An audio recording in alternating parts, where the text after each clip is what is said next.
የአድዋ ድል ካበረከታቸው ጀግኖች በግንባር ቀደምትነት የሚጠቀሰው ራስ አሉላ አባ ነጋ ነው።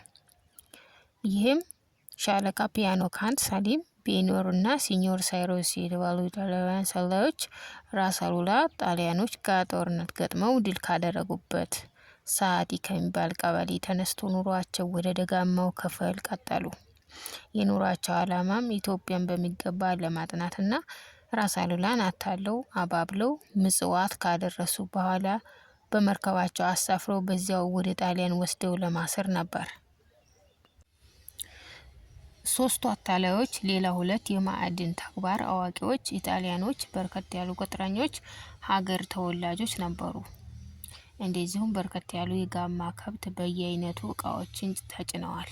የእንግሊዝ ሕዝብ ስተርሊንግ የጥንት የጀርመን ገንዘብ፣ ዛለርስ የምግብ አይነግሉ መሳሪያዎች፣ መለኪያዎችና ማመዘኛዎች፣ አንድ ባለቀለም ጨርቆች፣ አንድ የአቅጣጫ መለያዎች፣ አንድ ምንጣፍ፣ ለሁሉም ተግባር የሚሆን የመሬት መለያዎች፣ የመንገድ መጥረጊያዎች፣ የምስማር ሳጥኖች፣ ልዩ ልዩ የአናጢ መሳሪያዎች እና አንድ በእጅ የሚገፉ ተሽከርካሪዎች፣ ለግንብ ስራ የሚያገለግሉ በየአይነቱ መሳሪያዎች፣ በተለያየ አይነት መሳሪያዎች በጠቅላላው ለመሐንዲስ ስራ የሚያገለግሉ መሳሪያዎችን አጠናቀው ጭነዋል።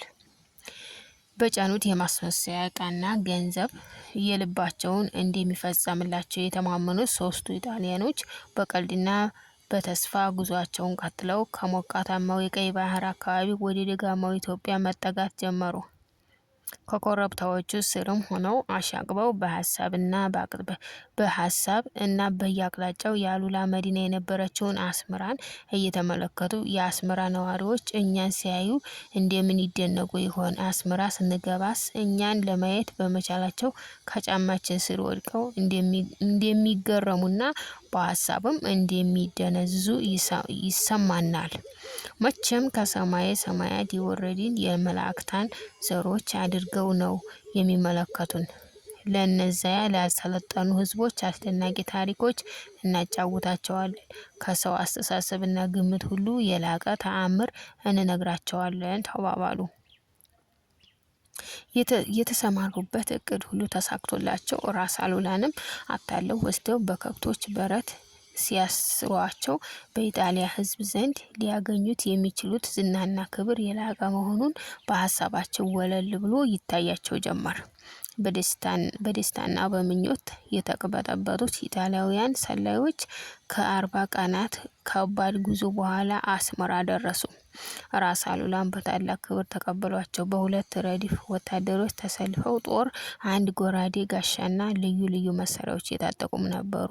መንገደኞቹ በሰልፈኛው መካከል በጥርጣሬና በስጋት ተውጠው አለፉ።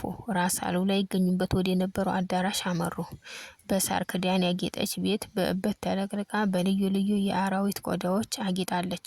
ራስ አሉላ ከመቀመጫቸው ተነስተው በወዳጅነት መንፈስ ተቀበሏቸው።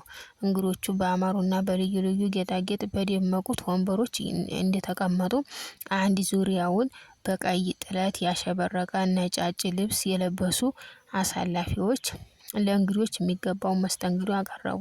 ለስላሳ ምግብ ከጠጅና ጠላ ጋር አቀረበ። ጠጁን እየተጎነጩ ሻምፖኝ ነው ብሎ አንዱ መንገደኛ ጠየቀ። በኢትዮጵያውያን የክብር ልብስና ንጽህና ወዳጅነት መንፈሳቸውን ያስገዙት ታላቁ ጦረኛ ራስ አሉላ እንግዶቹን ለማስደሰትና ለማዝናናት የሚያደርጉትን መንከባከብ መንገደኞቹ አድንቀው እርስ በርሳቸው ተጠቃቀሱ፣ ተመለካከቱ። ያልሰለጠኑ ሰዎች ይመስሉን የነበረ ለካ ከንቱ ነው፣ አስደናቂ ሰው ናቸው አለ አንደኛው። ግብር ከተመለሰ በኋላ ኢጣሊያናውያን ሰላዮች ለራስ አሉላ አባ ነጋ በርጅያ አንዲ በተባለው ሀገር የተሰራ አውሬ ማደኛ ጠመንጃ ገጸ በረከት አቀረቡ። በሀሳባቸው የመረጠው መጫወቻ እንደተሰጠው ሕፃን ከመቀመጫቸው ተነስተው ይፈነድቃሉ ብለው ነበር።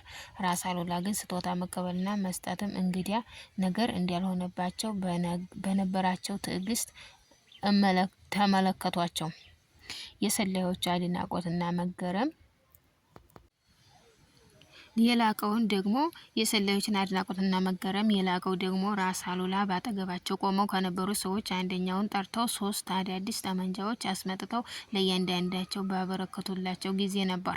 አንዱ የማደኛ ጠመንጃ በቤልጂክ አንደኛው ደግሞ ጉራሽ በእንግሊዝኛ ሀገር ጠመንጃ ደግሞ በጀርመን ለታላቅ የዱር አራዊት ማደኛ የተሰሩ ነበሩ። የቲም መሳሪያዎች በመጨረሻ ጊዜ ተሻሽለው የተሰሩ ነበሩ። የሰላዮች አድናቆትና ግራ መጋባት አሁንም አላበቃም፣ እየባሰባቸው ሄደ። ራስ አሉላ ከቤት ወጡና ራቅ ባለ ቦታ ላይ ኢላማ እንዲተከል አዘዙ። እርቀቱ 25 ጫማ ያህል ነበር። እያንዳንዳቸው 5 ጥይት በኢላማው ላይ እንዲተኩሱ ጋበዟቸው። ራሳቸው ግን በፊት ከተመደበው ቦታ 10 ጫማ ያህል ርቀት ቆሙና አከታትለው በተኮሷቸው 3 ጥይቶች ኢላማውን በትክክል መቱ። ቀጥለውም በታላቅ ትህትና መሳሪያውን ለጣሊያኖች ሰጥተው ኢላማውን ተኩሰው እንዲመቱ ጋበዟቸው። 3ቱም ሰላዮች ኢጣሊያኖች ተኮሱ፣ ግን 3ቱም ሳቱ። እርስ በርሳቸው እባክህ ይቅር፣ ከዚህ ካልሰለጠነ ሰው ጋር ማን ይወራረዳል ተባባሉ። ከኢላማው ተኩስ በኋላ ራስ አሉላ እንግዶቻቸውን ወደ ሌላ አዳራሽ ይዘዋቸው ገቡ። ይህኛውም አዳራሽ ሰፊና ንጽህና ያማረ ከፈተኛው የሚበልጥ ነበረ። ቡና እንዲመጣላቸው አዘዙና ራሳቸው ለእንግዶቹ እያነሱ ሰጧቸው። ትህትናቸው ደግሞ እንግዶቹ ከከበዳቸው ወዲያው ራስ አሉላ አንዳንድ ጥያቄ ማቅረብ ጀመሩ። እንግዲህ ወደ መጣችሁበት ጉዳይ እንመለስ። ምን ልትሰሩ ነው ወደ ሀገር የመጣችሁት? አሉ። እኛ 3ታችንም የኢጣሊያ መሀንዲሶች ነን አለን ሻለቃው መለሰላቸው። እነዚህ 2ቱስ አላቸው። እነርሱ የእኛ ረዳቶች ናቸው አለ። ወደ ሀገሬ ለምን ጉዳይ መጣችሁ አላቸው። እርስዎን ለማገልገልና ለማስደሰት ነው የመጣ ነው። በምን አይነት ዘዴ?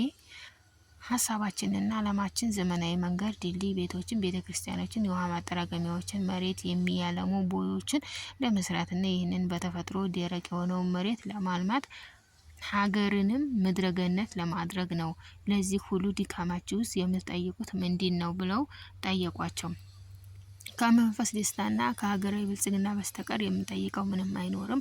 በዚህ ጊዜ ጀግንነትን ከአስተዋይነት ጋር የታደሉት ራስ አሉላ ፈገግ በማለት እንግዲህ አላማችሁና ሀሳባችሁ ይህ ከሆነ እናንተ ጣሊያኖች ታላቅ ህዝቦች ናችሁ ማለት ነው አሉና ጠየቁ። እርግጥ ነው የልብ ወዳጅነት የምንፈልግ ነን። ወዳጅነታችንም ጊዜ አይሽረውም። ከዚህ ሌላ እጅግ የዳበረ ሀብት በብዙ ሚሊዮን የሚቆጠር ብር አለን። ሀገራችን ለምለም፣ ህዝባችንም በጦር ኃይል የዳበረ ነው። ስለዚህ ይህንን ሁሉ ሀብት አከማችተን የምንሰራበት ነገር ነው የቸገረን። በዚህ ምክንያት ያከማቸነውን ሀብት ከእናንተ ጋር ለመካፈል ነው የመጣ ነው። የኢትዮጵያ ህዝብም አስተዋይና የተመሰገነ መሆኑን ሰምተናል ብሎ መለሰላቸው።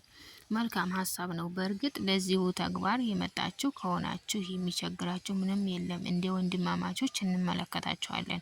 እስከ ዛሬ እንደሰማሁት እናንተ ጣሊያኖች በአምላክ የምታመልኩ ናችሁ። እኔም እንደናንተው እምነት አለኝ አሏቸው። ግን አስቀድሜ ላስጠነቅቃቸው የሚፈልገው በወዳጅነት ፈንታ በመካከላችሁ አታላዮች ቢገኙ ይቅርታ የሌለው ቂም በቀል ይመሰረታል። ቁጣዬና ቅጣቴም የበረታ ይሆናል አሉ ራስ አሉላ። ጣሊያኖችን በድንገት የገነፈለው የራስ አሉላ ቁጣ እንዲያው ከሰማይ የወረደ መብረቅ ሆነባቸው። የነበሩትንም ቤት ጣሪያና ግድግዳ ምሰሶ በሀሳባቸው ይማጸኑ ጀመር። ግን ትኩር ብለው ከሚመለከቷቸው የቁጣ አይኖች ሊሰወሩ አልቻሉም። ወዳጅነታችን ሊጻረር የሚችል ምንም ነገር አይፈጠርም። እኛ ሰላዮች አይደለንም፣ አታላዮች አይደለንም። በእርግጥ የእርስዎን ወዳጅነት ፈልገን የመጣነን አለ ሻለቃ ሰላይ በሚጠራጠር ስሜቱ። ማለፊያ ነው፣ ግን ንግግርህን አዳምጫዋለሁ። የነገርከኝ ሁሉ እውነት ለመሆኑ መስቀል መትተህ ትምልልኛለህ አሉ ራስ እምነታቸውን በአምላክ ላይ ጥለው። በእውነተኛው ነገር ልምልልህ እችላለሁ። ከዚህ በኋላ ቄስ መስቀል ይዘው እንዲመጡ ታዘዝና ጣሊያኖቹ እጆቻቸውን ከመስቀሉ ላይ እያስቀመጡ የተናገርነው ሁሉ እውነት ነው፣ የኢትዮጵያን ልብ ወዳጆች እንሆናለን ብለው 3ቱም በተራ መሐላ ፈጸሙ። ማለፊያ ነው። በእርግጥ ወዳጆቼ ለመሆን እንደመጣችሁ ተረዳሁ። ስራችሁንም ለመጀመር በየሀገሩ ከእናንተ ጋር የሚዘዋወሩ ሰዎችና የእቃ መጫኛ የጋማ ከብቶች አዝላችኋለሁ። የምትፈልጉትን ሁሉ እርዳታ ይሰጣችኋል። ግን ጥቂት ቀናት እዚሁ ሆናችሁ የምትሰሩትን እያጠናችሁ እረፍት እያደረጋችሁ ቆዩ። እኔም አስቸኳይ የህዝብ ጉዳይ ስላጋጠመኝ ወደ ጊንዳኤት ደርሼ እመጣለሁ። ከዚህ በኋላ በሙሉ ልቤና ፈቃዴ ስራቸውን ሁሉ ተባባሪና አጋዥ እሆናለሁ አሏቸው። በዚሁ ተስማሙና ለእንግዶችን ለተከታዮቻቸው ማረፊያ በሚገባ ከተዘጋጀ ከወዳጅነት ጭውውትና ከእራትም በኋላ እንግዶቹ ወደ ማረፊያ ሄዱ። ግን ያን ሌሊት ለራስ አሉላ የጊዜና የሀሳብ ጨለማ ሆነባቸው። እነዚህ ሰዎች በእርግጥ የኔን ወዳጅነት ፈልገው የኢትዮጵያን ሕዝብ ሊረዱና ሊያገለግሉ የመጡ ናቸው። ደግሞ ምለውልኛል። ቃላቸውን ቢጥሱ ፈጣሪ ይፈርድባቸዋል። ግድ የለም እደርስበታለሁ። የልባቸውን ወለል አድርጎ ይገልጽልኛል። በዚህ ሀሳብ ተጠምደው ይህንን ሲያሰላስሉ